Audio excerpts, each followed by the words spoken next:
नमस्कार दोस्तों, विकास एनालिसिस में आप सभी का स्वागत है। और दोस्तों, आज हम यूपी टेट में पूछे गए हिंदी के प्रीवियस ईयर प्रश्न को देखेंगे दोस्तों, जो कि आपके आने वाले UP TET exam, super TET exam और जितने भी आपके टीचर भर्ती एग्ज़ाम होते हैं उनके लिए बहुत ही इम्पॉर्टेंट है। क्योंकि दोस्तों ये सभी आपके पूरे प्रीवियस ईयर प्रश्न हैं और इसी तरह से आपके एग्ज़ाम में भी प्रश्न पूछे जाते हैं। तो दोस्तों इन प्रश्न को आप जरूर से एक बार हल जरूर कर लीजिएगा। और दोस्तों अगर आप हमारे चैनल पर पहली बार आए हैं तो प्लीज़ हमारे चैनल को एक लाइक और सब्सक्राइब सपोर्ट जरूर करिएगा। चलिए दोस्तों इन प्रश्न को हल करते हैं। पहला प्रश्न दिया है आपका, कवि और उसकी रचना का कौन सा जोड़ा जो है सही नहीं है। यानी कि आपको एक कवि और उनकी रचना को दिया गया है और उनमें जो सही नहीं होगा उसको आपको बताना है।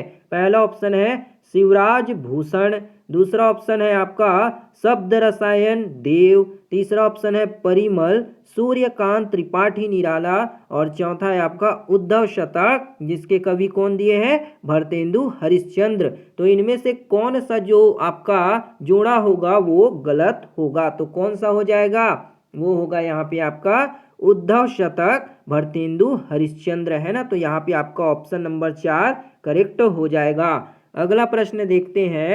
अगला प्रश्न है आपका, लेखक और उसकी कृति के युग्म में कौन सा युग्म आपका गलत होगा। अभी हमने कवि के बारे में पढ़ा था, अब यहाँ पे आपको लेखक और उसकी कृति के बारे में दिया गया है ना, कौन सा गलत होगा।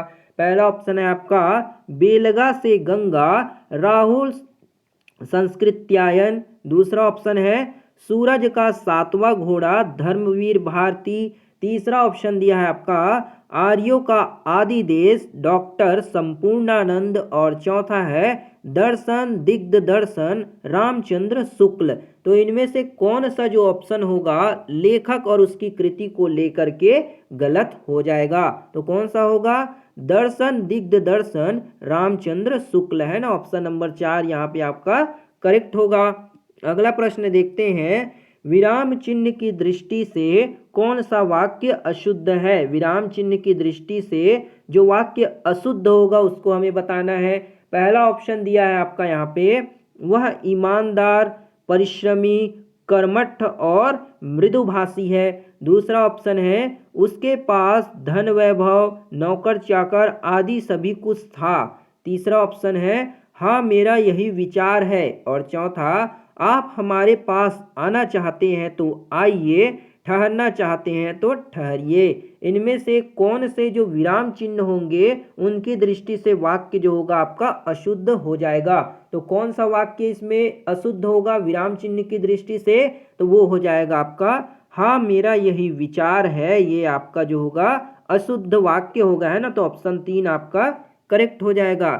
अगला प्रश्न है आपका, कौन सा शब्द भिन्न अर्थ और प्रकृति का है। कौन सा जो शब्द है आपका वो भिन्न अर्थ और प्रकृति का होगा। पहला ऑप्शन है आपका चिरंतन, दूसरा ऑप्शन है शाश्वत, तीसरा है सनातन, चौथा है आपका अधुनातन। तो इनमें से कौन सा शब्द जो होगा आपका भिन्न हो जाएगा। तो कौन सा होगा, वो हो जाएगा आपका क्या, अधुनातन, है ना। ऑप्शन नंबर 4 अधुनातन आपका यहाँ पे करेक्ट हो जाएगा। अगला प्रश्न है, अर्वाचीन शब्द का विलोम क्या होगा। जो अर्वाचीन एक शब्द है उसका विलोम शब्द क्या होगा। पहला ऑप्शन है आपका प्राचीन, दूसरा है अद्यतन, तीसरा है अधुनातन, चौथा है आपका सनातन। तो अर्वाचीन का विलोम शब्द क्या हो जाएगा। तो अर्वाचीन का विलोम होगा आपका प्राचीन, है ना। ऑप्शन नंबर 1 प्राचीन। तो इसको अब याद रखिएगा, अर्वाचीन का विलोम होता है आपका क्या, प्राचीन। अगला प्रश्न देखते हैं। अगला प्रश्न दिया है आपका, व्याकरण की दृष्टि से कौन सा शब्द अशुद्ध है ना। व्याकरण की दृष्टि से जो शब्द अशुद्ध होगा उसको हमें बताना है। पहला ऑप्शन है आपका विरहणी, दूसरा है गृहिणी, तीसरा ऑप्शन है आपका विभीषण, चौथा है आपका जगत गुरु। तो व्याकरण की दृष्टि से कौन सा शब्द आपका अशुद्ध हो जाएगा। तो कौन सा शब्द अशुद्ध होगा, तो वो हो जाएगा आपका विरहणी, है ना। ऑप्शन नंबर 1 विरहणी आपका यहाँ पे करेक्ट होगा। अगला प्रश्न दिया है आपका, निम्न में से कौन सा युग्म गलत है। जो गलत युग्म होगा उसको यहाँ पे आपको बताना है। पहला ऑप्शन है लुटिया डुबाना, इसका अर्थ दिया है सारा काम चौपट होना। दूसरा ऑप्शन है साग सब्ज जो है आपका सब्ज बाग दिखाना, यानी कि हरा भरा करना। तीसरा ऑप्शन है मुट्ठी गरम करना, यानी कि रिश्वत देना। और चौथा है माई का लाल, यानी कि साहसी व्यक्ति। तो इनमें से कौन सा युग्म जो होगा आपका यहाँ पे गलत हो जाएगा? तो कौन सा गलत होगा? वो होगा सब्ज बाग दिखलाना, यानी कि हरा भरा करना। यही जो होगा आपका यहाँ पे करेक्ट हो जाएगा, है ना। अगला प्रश्न देखते हैं। मेरी भाव बाधा हरो, राधा नागरी सोय, जातन की छाई परै, श्याम हरित दुती होय। ये जो आपको दोहा दिया गया है, इस दोहे में किस अलंकार का प्रयोग किया गया है? पहला ऑप्शन है अन्योक्ति अलंकार, दूसरा है यमक, तीसरा है श्लेष अलंकार और चौथा है आपका रूपक अलंकार।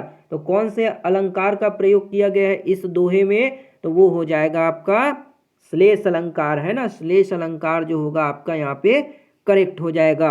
अगला प्रश्न है गौशाला में कौन सा समास है? जो गौशाला शब्द है इसमें कौन सा समास का प्रयोग किया गया है?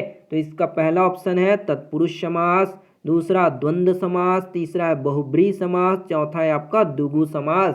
तो गौशाला में कौन से समास का उपयोग किया गया है? तो वो हो जाएगा आपका तत्पुरुष समास, है ना। गायों के लिए जो शाला होती है वो क्या होगी? गौशाला। तो ये आपका हो जाएगा तत्पुरुष समास, है ना। ऑप्शन नंबर 1 करेक्ट होगा। अगला प्रश्न है देशभक्ति में कौन सा समास है? जो देशभक्ति है उसमें कौन सा समास होगा? पहला है आपका द्वंद्व समास, दूसरा है कर्मधारा है, तीसरा है तत्पुरुष, चौथा है आपका द्विगु समास। तो देशभक्ति में कौन सा समास हो जाएगा? वो होगा यहाँ पे आपका तत्पुरुष समास, क्योंकि देश के लिए भक्ति है ना, के लिए आ रहा है, तो ये आपका क्या हो जाएगा? तत्पुरुष समास। ऑप्शन नंबर 3 यहाँ पे आपका देशभक्ति तत्पुरुष समास करेक्ट हो जाएगा। अगला प्रश्न देखते हैं प्रागैतिहासिक में किस उपसर्ग का प्रयोग किया गया है? जो प्रागैतिहासिक शब्द है इसमें किस उपसर्ग का प्रयोग जो है किया गया है? पहला ऑप्शन है आपका प्राक, दूसरा है प्राग, तीसरा है प्र और चौथा है आपका प्रागैति। तो प्रागैतिहासिक में किस उपसर्ग का प्रयोग किया गया है? बहुत ही इजी प्रश्न है, तो इसका आंसर क्या हो जाएगा? प्रॉक, है ना। प्रॉक उपसर्ग का प्रयोग जो है किया गया। ऑप्शन 1 आपका यहाँ पे करेक्ट हो जाएगा। अगला प्रश्न है तुलसीदास किसकी कविता है? जो तुलसीदास है वो किसकी कविता है? को किस कवि ने उसे लिखा है? पहला ऑप्शन है मुक्तिबोध, दूसरा है अज्ञेय, तीसरा है आपका हरिवंश राय बच्चन, चौथा है आपका सूर्यकांत त्रिपाठी निराला।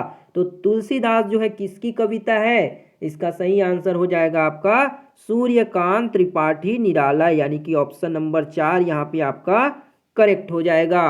अगला प्रश्न दिया है आपका बहिष्कार का संधि विच्छेद क्या होगा? बहिष्कार का यहाँ पे आपको क्या करना है? संधि विच्छेद करना है। तो कौन सा हो जाएगा? बहुत ही इजी प्रश्न है। इसका आंसर जो है आप हमें कमेंट बॉक्स में कमेंट करके बताइएगा, है ना। बहिष्कार का संधि विच्छेद बहुत इजी है, आप इसको आसानी से कर सकते हैं। अगला प्रश्न देखते हैं वैदेही वनवास किसकी रचना है? जो वैदेही वनवास जो है वो किसकी रचना है? पहला ऑप्शन है अयोध्या सिंह उपाध्याय हरिऔध, दूसरा है रामधारी सिंह दिनकर, तीसरा है मैथिली शरण गुप्त और चौथा है आपका श्रीधर पाठक। तो वैदेही वनवास किसकी रचना है? इसका सही आंसर हो जाएगा आपका अयोध्या सिंह उपाध्याय हरिऔध की रचना वैदेही वनवास है, यानी कि ऑप्शन 1 आपका यहाँ पे करेक्ट हो जाएगा। अगला प्रश्न है निम्न में से पुल्लिंग शब्द का चयन कीजिए। यहाँ पे आपको पुल्लिंग शब्द का यहाँ पे आपको चयन करना है। पहला ऑप्शन है आपका पहिया, दूसरा है लिखावट, तीसरा है पखावज और चौथा है आपका मेजधार। तो इनमें से कौन सा जो होगा आपका पुल्लिंग शब्द हो जाएगा? तो वो होगा आपका यहाँ पे क्या? पहिया, है ना। पहिया जो होगा हमेशा पुल्लिंग होगा, तो ऑप्शन नंबर 1 आपका यहाँ पे पहिया पुल्लिंग हो जाएगा। अगला प्रश्न देखते हैं। अगला प्रश्न यहाँ पे आपका क्या दिया गया है? गद्यांश दिया है ना। अगला प्रश्न में आपको गद्यांश को पढ़ करके सही प्रश्न का उत्तर जो है आपको छांटना है। तो चलिए गद्यांश को पढ़ते हैं। स्पष्टता आत्मविश्वास, विषय की अच्छी पकड़ और प्रभावशाली भाषा में अपने विचारों और भावनाओं को व्यक्त करना ही संप्रेषण की कला है, जो निरंतर अभ्यास से निखारी जा सकती है ना। जो निरंतर अभ्यास करने से आपको संप्रेषण कला को आप क्या कर सकते हैं, निखार सकते हैं। एक दिन में कोई अच्छा वक्ता नहीं बन सकता, एक दिन में आप अच्छे वक्ते नहीं बन सकते, तथा भाषा पर अनायास ही किसी की पकड़ नहीं हो पाती है। इसी अभ्यास के स्वामी विवेकानंद ने जिस संप्रेषण कला का विकास किया था, उसे विश्व धर्म सम्मेलन में लाखों अमेरिका निवासियों को चकित और मोहित कर दिया था। तो ये यहाँ पे आपको एक गद्यांश दिया है, इसको पढ़ करके अब हमें प्रश्नों के उत्तर देना है। तो चलिए प्रश्न को पढ़ते हैं। पहला प्रश्न दिया है आपका, संप्रेषण कला क्या नहीं है। जो संप्रेषण की जो कला है वो क्या चीज को नहीं करना चाहिए। पहला ऑप्शन दिया है आपका यहाँ पे अलंकार, दूसरा है आपका आत्मविश्वास, तीसरा है प्रभावशाली भाषा, चौथा है विचारों और भावनाओं को व्यक्त करना। तो संप्रेषण की कला यहाँ पे क्या नहीं होगी, तो वो हो जाएगा आपका अलंकरण, है ना। अलंकरण जो होगा यहाँ पे आपका संप्रेषण कला नहीं होगी। तो ऑप्शन एक आपका अलंकरण करेक्ट हो जाएगा। अगला प्रश्न है, संप्रेषण कला का विकास किससे होता है। जो संप्रेषण कला है उसका विकास किससे होगा। पहला ऑप्शन है आपका अभ्यास, दूसरा है भाषण, तीसरा है अनायास, चौथा है आपका विषय की अच्छी पकड़ पर। तो संप्रेषण कला का विकास कब होगा, तो वो हो जाएगा आपके अभ्यास करने से, है ना। आप जितना ज़्यादा प्रैक्टिस करेंगे उतनी अच्छी आपकी कम्युनिकेशन स्किल बढ़ती जाएगी। तो संप्रेषण कला जो होगा अभ्यास का, है ना, अभ्यास के द्वारा आप उसे विकास कर सकते हैं। तो ऑप्शन एक आपका यहाँ पे करेक्ट होगा। अगला प्रश्न है आपका, निम्न में से संयुक्त व्यंजन कौन सा नहीं है। जो संयुक्त व्यंजन जो होगा नहीं होगा उसको हमें बताना है। पहला ऑप्शन है या, दूसरा है छ, तीसरा है त्र और चौथा है आपका ज्ञा, है ना, ज्ञानी का गा। तो इनमें से कौन सा जो होगा आपका संयुक्त व्यंजन नहीं है। बहुत ही इजी प्रश्न है।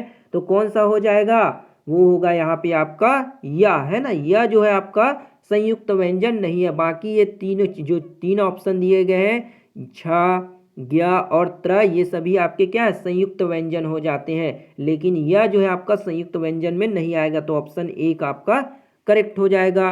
अगला प्रश्न है, मृत्युंजय पद में कौन सा समास है। जो मृत्युंजय पद है उसमें कौन सा समास है। पहला ऑप्शन है दुगु समास, दूसरा है आपका कर्मधारय, तीसरा है बहुब्रीहि, चौथा है आपका द्वंद्व समास। तो मृत्युंजय जो पद है या शब्द है उनमें कौन सा समास जो है प्रयोग किया गया है। तो कौन सा समास हो जाएगा, वो होगा आपका बहुब्रीहि समास, है ना। मृत्युंजय में आपका बहुब्रीहि समास होगा। ऑप्शन नंबर 3 बहुब्रीहि समास आपका करेक्ट हो जाएगा।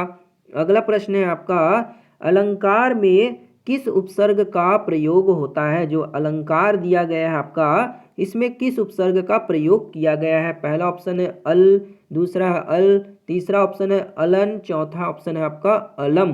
तो अलंकार में किस उपसर्ग का प्रयोग किया गया है, तो वो हो जाएगा आपका अलम, है ना। ऑप्शन नंबर 4 आपका अलम जो होगा अलंकार में प्रयोग किया जाने वाला उपसर्ग है। तो ऑप्शन 4 आपका यहाँ पे करेक्ट हो जाएगा। अगला प्रश्न है आपका, यह पुस्तक किसकी है। यह पुस्तक जो है किसकी है, में रेखांकित शब्द का शब्द परिचय बताइए। पहला ऑप्शन है आपका सर्वनामिक विश्लेषण, पुस्तक विशेष्य एक वचन स्त्रीलिंग में है। दूसरा ऑप्शन है सर्वनाम एक वचन स्त्रीलिंग, तीसरा ऑप्शन है गुणवाचक विश्लेषण, पुस्तक जो है आपका विशेष्य एक वचन में, और चौथा है आपका संबोधन अव्यय है। तो यह पुस्तक किसकी है शब्द में किस पद का परिचय दिया गया है। तो इसका सही आंसर क्या हो जाएगा, वो होगा यहाँ पे आपका सर्वनामिक विश्लेषण, जिसमें पुस्तक आपका विशेष्य और एक वचन स्त्रीलिंग है ना। तो ऑप्शन नंबर 1 आपका यहाँ पे करेक्ट हो जाएगा। अगला प्रश्न है, विश्लेषण पद का विलोम क्या होगा। जो विश्लेषण है उसका विलोम क्या होता है। पहला ऑप्शन है आपका विवेचन, दूसरा है आपका संश्लेषण, तीसरा है व्याख्या और चौथा है आपका विभाजित। तो विश्लेषण का विलोम शब्द क्या हो जाएगा? तो विश्लेषण का विलोम क्या हो जाएगा? वो होगा आपका संश्लेषण करना, है ना। ऑप्शन नंबर 2 संश्लेषण जो होगा यहाँ पे आपका करेक्ट हो जाएगा। अगला प्रश्न देखते हैं, जिनका उच्चारण ऊपर के दांतों पर जीभ लगाने से होता है ना, जीभ के लगाने से होता है, उसे क्या कहते हैं? पहला ऑप्शन है आपका कंठय, दूसरा है दंत्य, तीसरा ऑप्शन है मूर्धन्य, चौथा है अनुनासिक। तो कौन से ऐसे अक्षर हैं आपके, है ना, जिनका उच्चारण जो है दांतों के जीभ पे लगने से होता है, ऊपर की तरफ दांतों के जीभ पर लगने से होता है? तो कौन से हो जाएंगे? वो होगा यहाँ पे आपका क्या? दंत्य, है ना, उसको हम दंत्य कहेंगे, है ना। तो ऑप्शन नंबर 2 आपका यहाँ पे करेक्ट हो जाएगा। अगला प्रश्न है, निम्नलिखित में से ऊष्म व्यंजन कौन से हैं? बहुत ही इजी प्रश्न है, आपने कई बार पढ़ा होगा कि ऊष्म व्यंजन कौन कौन से होते हैं। पहला ऑप्शन है श, श और स, दूसरा ऑप्शन है अ, ब, स, तीसरा ऑप्शन है च, छ, ज और चौथा है य, र और ला। तो कौन से जो होंगे इनमें से ऊष्म व्यंजन हो जाएंगे? तो इसका आंसर जो है आप हमें कमेंट करके बताइएगा, क्योंकि बहुत ही इजी प्रश्न है, आपने इसको कई बार जो है पढ़ा होगा, है ना। आप इसका आंसर आसानी से दे सकते हैं। तो इसका आंसर आप हमें बताइएगा। अगला प्रश्न देखते हैं, अत्यधिक का विलोम क्या होगा? अत्यधिक है मतलब ज्यादा है, तो उसका विलोम क्या होगा? पहला ऑप्शन है अल्प, अत्यल्प, दूसरा है अत्याधिक, तीसरा है अनधिगत, चौथा है अनधीन। तो अत्यधिक का विलोम शब्द क्या हो जाएगा? तो वो होगा आपका यहाँ पे अत्यल्प, है ना, बहुत ही कम। तो ऑप्शन नंबर 1 जो होगा अत्यल्प आपका यहाँ पे करेक्ट हो जाएगा। अगला प्रश्न देखते हैं, अगला प्रश्न है आपका यहाँ पे, रित का विलोम क्या होगा? जो रित दिया है उसका विलोम जो होगा वो क्या हो जाएगा? पहला ऑप्शन है अनृत, दूसरा ऑप्शन है वक्र, तीसरा है विकीर्ण, चौथा है आपका अनेक्य। तो रित का विलोम जो है वो कौन सा हो जाएगा? तो वो क्या होगा?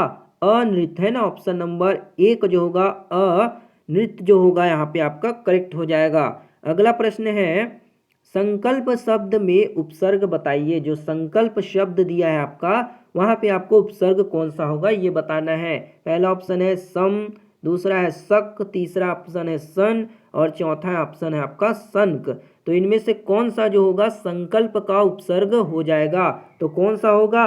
वो होगा आपका यहाँ पे सम, है ना। ऑप्शन नंबर 1 आपका यहाँ पे करेक्ट हो जाएगा। अगला प्रश्न देखते हैं, मुझसे खड़ा भी हुआ नहीं जाता है, यानी कि कोई है जो खड़े भी नहीं हो पा रहा है, इस वाक्य का वाच्य क्या होगा? इस वाक्य में वाच्य क्या है वो आपको बताना है। पहला ऑप्शन है भाववाच्य, दूसरा ऑप्शन दिया है आपका कर्मवाच्य, तीसरा है कृतवाच्य, चौथा है अन्य। तो मुझसे खड़ा भी नहीं हुआ जा रहा है, इस वाक्य में कौन सा वाच्य है? तो इसमें हो जाएगा आपका भाववाच्य, है ना। ऑप्शन नंबर 1 भाववाच्य आपका यहाँ पे करेक्ट हो जाएगा। अगला प्रश्न देखते हैं, तद्भव और उसके तत्सम को कौन सा मेल गलत है? तद्भव दिया है और आपका तत्सम दिया है, तो उनमें से कौन सा मेल जो होगा यहाँ पे आपका गलत हो जाएगा? पहला ऑप्शन है लौंग, लवंग, दूसरा है आत, अत्र, तीसरा ऑप्शन है आपका लुनाई, लवणीयता और चौथा है आयुष, आदेश। तो कौन सा ऑप्शन जो होगा तत्भव और तत्सम को लेकर के गलत मेल को प्रदर्शित करता है ना? तो कौन सा हो जाएगा? वो होगा यहाँ पे आपका आत और अंत्र, है ना। यही जो होगा यहाँ पे आपका गलत होगा, यानी कि ऑप्शन 2 सही होगा आपका। अगला प्रश्न देखते हैं, लेखक और उसकी रचना का कौन सा जोड़ा गलत है? एक लेखक है और उसकी कौन सी रचना जो है आपका गलत जोड़ा होगी? पहला ऑप्शन है संस्कृति के 4 अध्याय रामधारी सिंह दिनकर, दूसरा ऑप्शन है आपका रसज्ञ रंजन आचार्य महावीर प्रसाद द्विवेदी, तीसरा ऑप्शन है स्कंदगुप्त लक्ष्मी नारायण मिश्र और चौथा है आपका अशोक के फूल आचार्य हजारी प्रसाद द्विवेदी। तो कौन से लेखक और उसकी रचना का जोड़ा यहाँ पे गलत हो जाएगा? तो इसका सही आंसर क्या होगा? वो होगा यहाँ पे आपका स्कंदगुप्त लक्ष्मी नारायण मिश्र, है ना। ऑप्शन नंबर 3 जो होगा जिसमें लेखक और उसके रचना का जोड़ा गलत होगा, तो ऑप्शन 3 आपका यहाँ पे सही हो जाएगा। तो ये थी दोस्तों आपके यूपी टेट में पूछे गए हिंदी के प्रीवियस ईयर प्रश्न, जिसको हमने आपको समझाने की कोशिश की है। उम्मीद करते हैं दोस्तों आपको ये वीडियो पसंद आया होगा। अगर वीडियो बढ़िया लगा हो तो एक लाइक जरूर करिएगा, शेयर, सपोर्ट और कमेंट भी जरूर करके बताइएगा। मिलते हैं दोस्तों अगली वीडियो में, तब तक के लिए जय हिंद, वंदे मातरम।